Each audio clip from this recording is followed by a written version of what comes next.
Okay, I'll get straight into it. Usual disclaimer. Intermin is an ASX junior development company really focused on gold in Western Australian goldfields. Current resource base about 670,000 ounces and tenure about 890 square kilometres in the heart of the Western Australian goldfields. Very tight capital structure. We have 6 million in cash and shares and investments, We have no debt and we have skin in the game.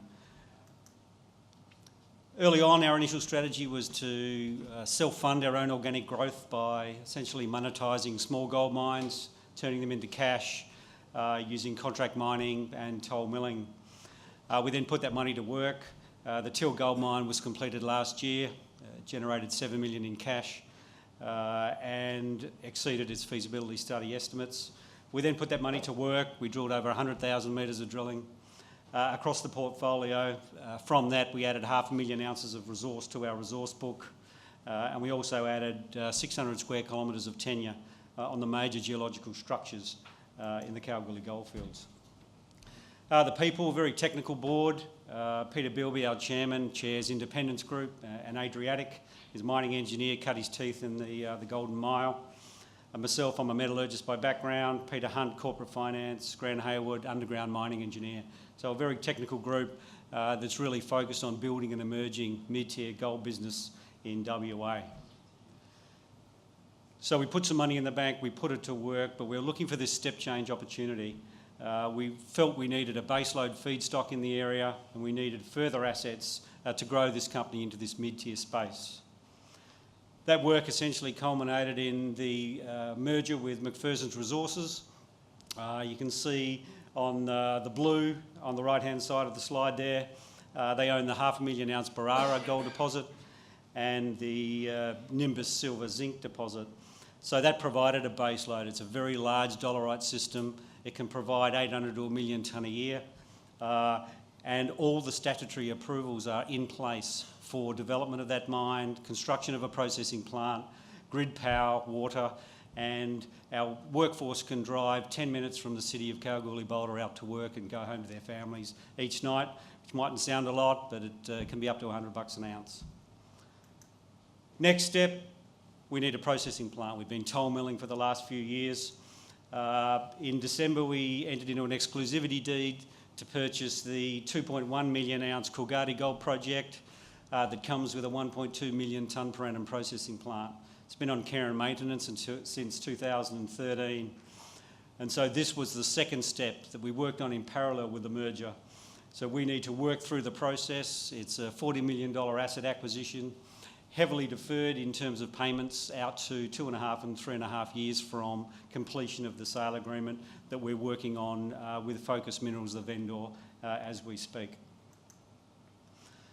So it sounds easy when you say it fast, but what we've tried to put together is a processing scenario that we can then develop into a 4 and 5 year 60 to 80,000 ounce production business.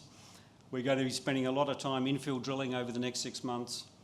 But if you put these assets together, the merger implementation, which the shareholders are voting on Friday week, we believe that'll be implemented mid-June. We're working towards the completion of the acquisition by mid-August. And when you have those two asset transactions and merger complete, you're looking at a business with 3.2 million ounces of resource, a processing facility, an approved site to move to the development phase and into production.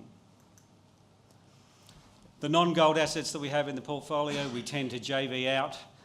We have a number of projects in copper, nickel, platinum group elements, vanadium, silver and zinc. We also divest where we need to and where it's pragmatic to for cash, and we've recently divested the Lehman's interest into Saracen for $2.5 million in cash and royalties. We have a royalty income stream, and last year those royalty income streams paid for our corporate overheads, which mightn't sound much, but essentially means a lot. So royalties, we don't want to be distracted by non-gold. We're gold people, we're gold developers, we're gold operators. So we retain interest and exposure for shareholders, but we let someone else spend the money and do the work without getting distracted.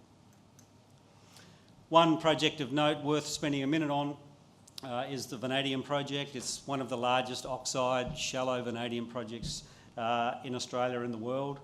5 metres below the surface, relatively low capex compared to the magnetite guys, relatively low OPEX, close to port, power, highways. That's in joint venture with Chinese-backed AXF Vanadium. Dr. Sean Wren runs that, and he knows a hell of a lot more about vanadium than me, so I'm glad he's leading the charge. The drill rigs are up at Richmond now, drilling out the Lilyvale deposit. The aim is to get that into M&I by January 2020 and have the PFS completed by the same time. So we see a great opportunity for vanadium in not only the steel industry, but obviously the emerging energy storage space.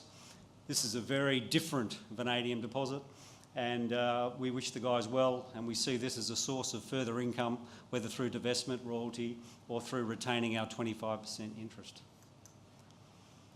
So as I said, it sounds easy when you say it quickly, but we've got a lot of work to do. We've got to get the merger complete. We've got to complete the acquisition. And on the back of those two things, we'll then move into PFS mode, and we aim to have that integrated and consolidated pre-feasibility study completed by January 2020. On the back of a successful PFS, we'll move straight into the DFS by June 2020 and have that done. That'll incorporate the idea of picking the mill up from where it is in Coolgardie and moving it to the baseload feedstock at Barara. So pick it up, refurbishment in Kalgoorlie and relocation to Barara for recommissioning. So post DFS in June 2020, we aim to have a construction decision, project financing, to be moving into a production phase in June, July 2021. So ultimately, we've moved from a relatively small self-funded gold company with a few other non-gold assets. We wanted to build this emerging mid-tier. We hear the market, we hear the sector saying you must consolidate, you must be relevant, you must increase your critical mass. And we're doing exactly that, and we're having a crack. So if you'd like to come and see me, I'm in London for the rest of the week. Have the booth out there at A12, and appreciate your time, and come and see us if there's interest. Thank you.